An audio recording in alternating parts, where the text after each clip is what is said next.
গাজায় আটকা পড়েছেন আন্তর্জাতিক স্বেচ্ছাসেবী চিকিৎসকরা। মুক্তির লক্ষ্যে ইসরায়েল এবং মিশরের সাথে চলছে আলোচনা। ইসরায়েলি সামরিক হামলায় গাজায় আটকা পড়েছেন ৩৫ জন স্বেচ্ছাসেবী ডাক্তার, যার মধ্যে কয়েকজন মার্কিন নাগরিকও রয়েছেন।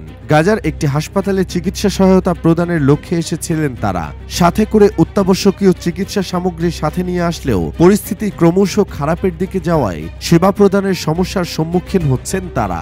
দক্ষিণ গাজা থেকে আগের চিকিৎসকদের সরিয়ে নেওয়ার পরিকল্পনা ছিল সংস্থাগুলোর, কিন্তু ৬ মে ইসরায়েলি সৈন্যরা গাজার নিকটবর্তী ক্রসিং দখল করে রাফা শহরে অনুপ্রবেশ শুরু করে। সেই সাথে বন্ধ করে দেয় আন্তর্জাতিক মানবিক কর্মীদের জন্য প্রধান প্রবেশ, প্রস্থান ও পয়েন্ট। মার্কিন স্টেট ডিপার্টমেন্ট এবং জাতিসংঘ আটকে পড়া এই স্বেচ্ছাসেবীদের প্রস্থানের সুবিধার্থে ইসরায়েল এবং মিশরের সাথে আলোচনা চালিয়ে যাচ্ছে। ইলিনয়ের সিনেটর ট্যামি ডাকওয়ার্থ তাদের মুক্তির পক্ষে মধ্যস্থতা করছেন।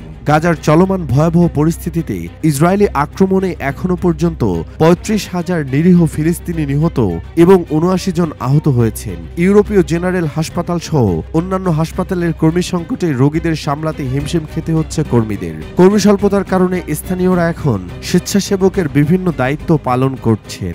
আটকে পড়া ডাক্তারদের মধ্যে মোহাম্মদ তাহির এবং ডাক্তার আহলিয়া কাত্তান তাদের আবেগময় অভিজ্ঞতার কথা জানালেও তাদের কাজের গুরুত্বের উপর জোর দেন। তারা তাদের নিরাপদ প্রত্যাবর্তন এবং প্রয়োজনীয় যত্ন প্রদান চালিয়ে যাওয়ার জন্য নতুন স্বেচ্ছাসেবী চিকিৎসক দলের আগমনের আশা করছেন।